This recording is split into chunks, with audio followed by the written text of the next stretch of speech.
close that up to give you a better voice. It also closes up the airway, okay, to make it so that less air goes in and out through the vocal folds. And that's a problem if that's the only way you have to breathe. Since you have the tracheostomy, it actually wouldn't be as much of a problem for you, okay? So, what are the possibilities for you, okay? A, we can do nothing, leave things as they are. Maybe get some voice therapy with Anne and see if she can help you find a better voice in there, which I think you might be able to get. You're always going to be breathy a little bit because that gap that we talked about, okay? We can try to medialize the vocal folds, meaning bring them closer together with either an injection or surgery to help you get a better closure so that you're not as breathy. That still doesn't change that you're using the voice in a little bit inappropriate way too high. I think even if I injected you, I would probably ask you to work with Anne to do some voice therapy anyways, okay? But knowing that if we inject you, there's going to be less room for air to go through there. It's like plump up. You're right, exactly. Which means that if we even had a thought to take out the tracheostomy, that you probably would have much more difficult time breathing through there, okay? Now, how do you feel about the tracheostomy? Is it something that you... I've lived with it for 8 months, and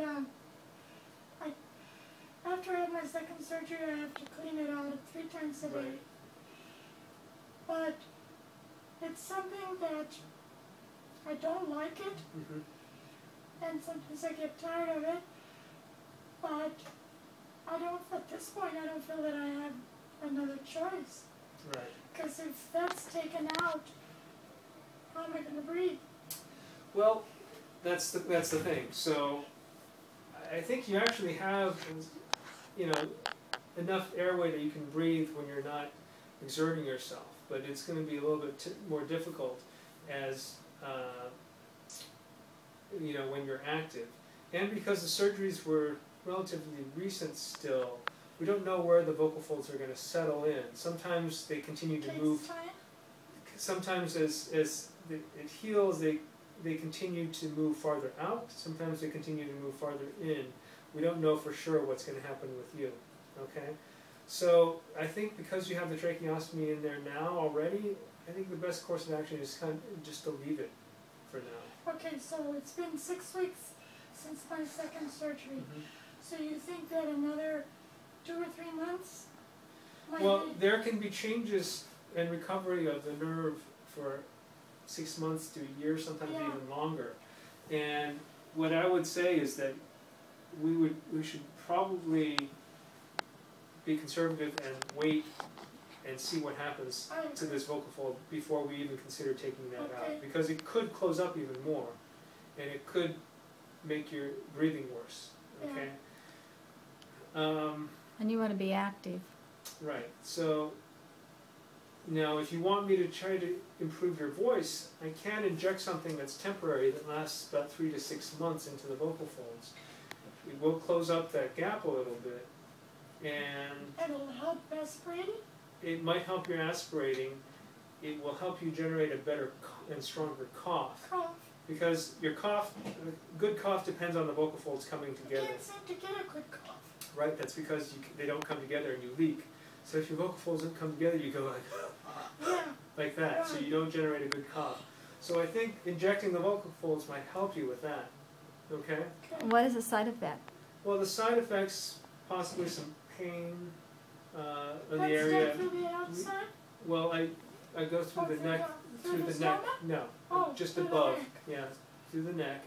Numb up your throat with some numbing stuff. Okay, and then inject through the neck. And they go direct to the vocal cords? They go directly into the vocal folds here. Okay, and plump them up a little bit. This stuff lasts somewhere between 3 to 6 months or so. It's it's like a cellulose type stuff in a liquid gel, and your body reabsorbs it after. I think one doctor said something about Botox. Something like Botox. Well, it's not Botox. No, Botox it's not is a different but it's something thing. just clean off a little bit of mucus that's here. But yeah, so that's what we can consider doing. Having you work with Anne on the voice. I'd also like to get, after I do the injection, get a swallowing study to see, modified barium swallow, to see what's going in, and you know, if you're choking on things and stuff like that. I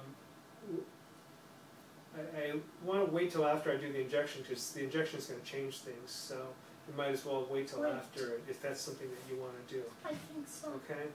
And Yeah. What would you do if it was your sister or your brother or a mother? What would this decision would you come to?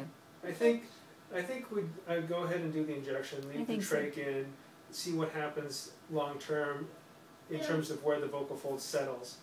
You know, if in the long run you feel that the trach is something that you really can't deal with, and you know, I've dealt with it for 8 months, so I can go no longer. And you absolutely wanted to have that taken out, then we'd consider it. But knowing the fact that you're going to have problems, you know, you're not going to be able to breathe 100% like you were. Her lifestyle wouldn't be as comfortable and active. Right. So. And then if you got to a point where you felt like you couldn't breathe well again, we could do a procedure to maybe make an incision around here with a laser to cut out part of the vocal fold and the arytenoid, the cartilage that supports the cartilage that moves the vocal fold. Okay, it would be right around here. Okay, to open up space. But if we did that, that would make your voice worse, because there'd be more of a gap there. It'd be breathy. So normally, if you didn't have a trach in, you know, you have procedure, you have the option to do something like that to help your breathing, but at the cost of the voice. Okay, and remember, on the other side of this is like a teeter-totter. On the other side of the teeter-totter, of the seesaw, if we do something to improve your voice, it worsens the breathing. Okay? So how often have you... Improve the voice, worsen the breathing. Improve the breathing, worsen the voice.